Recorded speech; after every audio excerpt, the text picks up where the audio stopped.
quiero aclarar algo desde el principio. Cuando menciono una civilización avanzada perdida, no me refiero a una sociedad como la nuestra.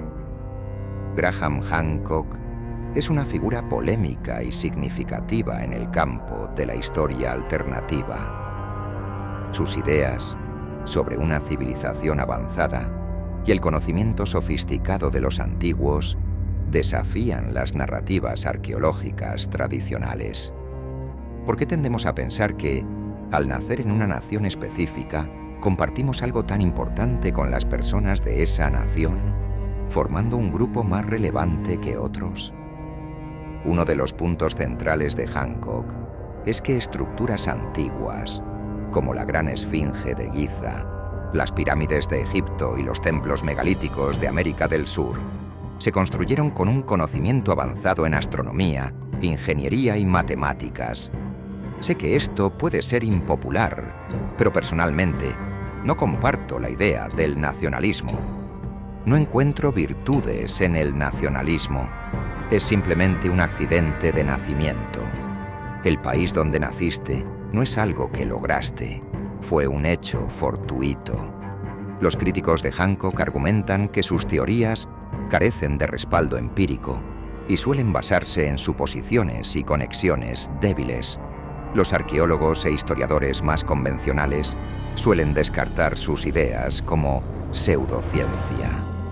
En mi investigación, me encontré con la afirmación de Etiopía de poseer el arca perdida del pacto y me intrigó, ya que ningún otro país hace una afirmación similar. Esa fue una de las razones por las que comencé a investigar sobre la posibilidad de una civilización perdida de la Edad de Hielo. Hancock ha enfrentado duras críticas de la comunidad arqueológica y de sus aliados en los medios. Parecía casi ofensivo para ellos que un periodista sugiriera una historia diferente, que pudiera existir un capítulo olvidado en la historia humana. Los arqueólogos sentían que era su deber demostrar al público que yo estaba equivocado. Esa fue la reacción inicial a mi trabajo y, en cierto grado, sigue siendo la respuesta de algunos arqueólogos, aunque las cosas han cambiado. Mi trabajo se centró en la idea de un cataclismo global. Hace unos 12.800 años, en 1995, cuando publiqué Huellas dactilares de los dioses, no había pruebas concluyentes de un cataclismo global. Solo había indicios que apuntaban a un evento masivo en ese período. Desde 2007, más de una década después de la publicación de Huellas dactilares de los dioses, un grupo de más de 60 científicos importantes ha propuesto que la Tierra fue impactada por múltiples fragmentos de un cometa gigante hace 12.800 años, lo que provocó un aumento drástico del nivel del mar y extinciones masivas. No están diciendo que esto destruyó una civilización avanzada perdida, pero el hecho de que haya una explicación científica que respalde mi hipótesis ha cambiado el curso del debate. Anteriormente, se decía que Hancock no podía estar en lo correcto porque no había evidencia de un cataclismo global en ese período. Ahora sabemos que sí ocurrió, y aunque hay varias interpretaciones, esto ha movido las cosas hacia adelante. Otro cambio notable es la actitud del público hacia la autoridad. En los años 90, las figuras de autoridad en campos como la arqueología eran vistas como guardianes de la verdad, y la mayoría confiaba ciegamente en ellos. Hoy, esa confianza ha disminuido drásticamente. La gente ya no confía de manera automática en lo que dicen las figuras de autoridad, y con razón, después de haber sido engañada durante tanto tiempo. Quiero ser claro desde el principio. Cuando hablo de una civilización avanzada perdida, no estoy hablando de autos voladores ni robots. Creo que todas las civilizaciones humanas tienen sus raíces en el chamanismo, que es el fundamento del conocimiento y la civilización. El chamanismo es en su esencia muy científico en su enfoque y es el cimiento de todas las culturas humanas. Algunas culturas han seguido esta base en una dirección, mientras que otras tomaron caminos distintos. A menudo me critican por decir que una civilización avanzada instruyó a los pueblos indígenas, pero ese no es el punto. Esa civilización avanzada emergió del chamanismo y fue, en esencia, indígena y extendida por todo el mundo. Para mí todo esto comenzó con una serie de interrogantes sobre cómo se nos ha enseñado la historia. No es que encontremos restos de una civilización tecnológicamente avanzada de hace 130.000 años en América, sino que encontramos rastros de presencia humana, predominantemente de la edad de piedra.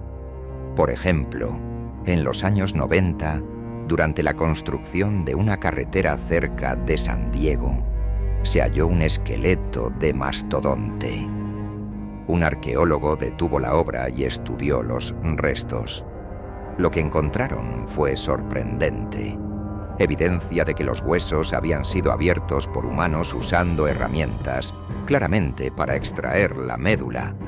Un colmillo quedó erguido en el suelo y el otro al lado, mientras que el fémur presentaba claras marcas de manipulación humana.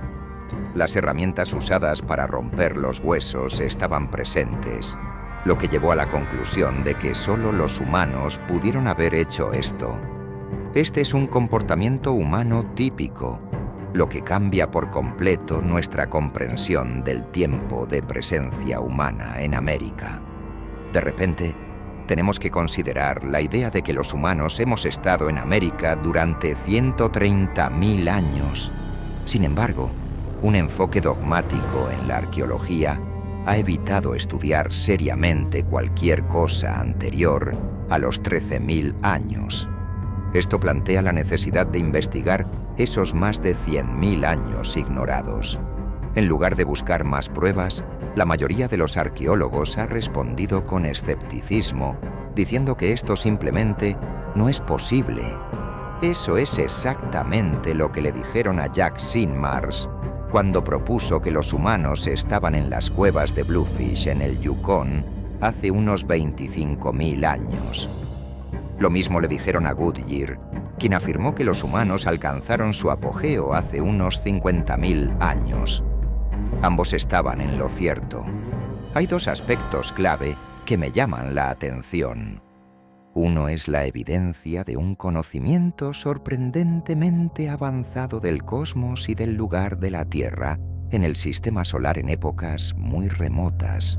Esto lo podemos ver en textos antiguos como el Rig Veda de la India. Existen pruebas de que culturas mucho anteriores a los griegos, que son reconocidos como los primeros en descubrir la precesión de los equinoccios, ya registraban este conocimiento en sus mitos y leyendas. Recomiendo varios libros de otros autores. Uno en particular fue crucial en mi propio camino. Fue escrito por dos profesores de Historia de la Ciencia en la década de 1960. Giorgio de Santillana, del Instituto Tecnológico de Massachusetts, y Herta von Jen, de la Universidad de Frankfurt. Su monumental trabajo investigativo mostró, para mi satisfacción, que había un entendimiento extremadamente sofisticado de la precesión de los equinoccios que se remonta miles, tal vez decenas de miles de años atrás. Atribuyen este conocimiento a lo que llaman una civilización ancestral casi inimaginable, que fue la primera en entender el mundo en términos de número y medición. No se descubrió antes porque estaba oculto bajo una enorme cantidad de hielo. Al final de la edad de hielo, Groenlandia fue una de las áreas que nunca perdió completamente su capa de hielo, mientras que América del Norte, al norte de Minnesota, estaba cubierta por una masa de hielo de 1 o 2 millas de profundidad. Lo mismo sucedió en el norte de Europa. Groenlandia mantuvo su hielo, mientras que otras regiones del mundo lo perdieron. Lo fascinante de Groenlandia es que ya tenemos evidencia de un impacto de cometa en su superficie. En 2013 se publicaron estudios en las actas de la Academia Nacional de Ciencias que encontraron lo que llamaron indicadores de impacto en Groenlandia. Es decir, se hallaron nanodiamantes, esferas de carbono y grandes cantidades de platino y hierro en una capa de hielo que data de hace unos 12.800 años. El siguiente hallazgo significativo, y tienes razón en mencionarlo, ocurrió hace solo unos meses.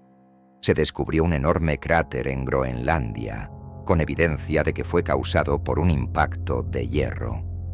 Sería irresponsable afirmar con certeza que ese cráter data de hace 12.800 años, porque aún falta trabajo por hacer para confirmarlo.